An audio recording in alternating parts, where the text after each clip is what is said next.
Okay, Bruce Buchanan, you've studied the presidency for a long time. Tell us, what's distinctive to you about this election campaign cycle at the presidential level? Oh, I think that the fact that it comes after a long economic downturn at a point where the numbers are just beginning to turn, but where the incumbent's opposition hasn't taken clear shape yet. So that strikes me as a little bit unusual. I think it's a little unusual that the Republicans have such an unsettled field this far in, whereas traditionally they have kind of an heir apparent who may have to fight, and that's not unusual, but the degree of disenchantment with the group of Republicans seems a little more intense than it has been on some occasions. That's unusual.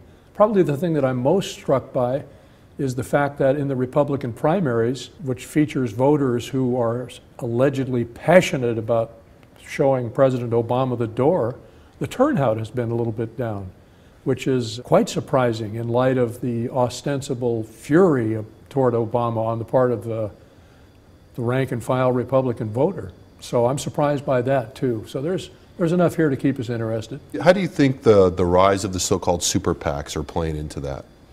Well, I think they have done something to fuel the negativity of the race, which is in itself often perceived as, or thought to be in the academic circles that study negative advertising, a demotivator in terms of turnout. We may be seeing some of the effects of that on that score.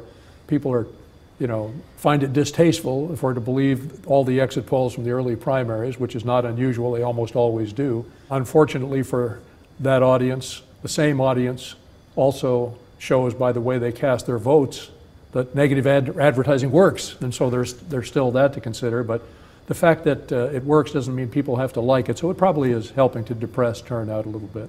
I really hate this, but I pay attention to it. That's right. I can't, it's like a car wreck. You slow down and watch it as you go by after having expressed your condolences. So we've seen President Obama's fortunes, or at least his perceived fortunes in the campaign, shift a bit. Where do you think President Obama stands right now, and what are his prospects for sort of maintaining the momentum that he seems to have at this moment? Well, I think he's got 2 or 3 things going for him, and one big question mark still there. The question mark, of course, is whether the economy stays on an upward trajectory, and that's looking reasonably good, but far too soon to say for sure.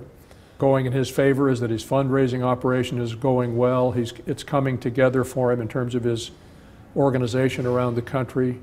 His poll standing has improved, and his competitive posture relative to his major competitors on the Republican side is widening at the moment. The Republicans are in a bit of disarray, although Santorum is emerging, but the so-called establishment of the Republican Party is unhappy with what they perceive as Santorum's questionable electability. So all those things help Obama in the short run. Obama and company apparently still believe, as do many so-called outside analysts, that Romney is still the likely nominee, and the Obama people think he would be the toughest to beat. Right now it doesn't look good for Mr. Romney if you listen to the pundits and watch just on television. On the other hand, he's got the best organization, the most money. He handled himself reasonably well in the debates. He gets touched up occasionally, but he still probably is the Republicans' best bet. Thanks very much, Bruce. You bet.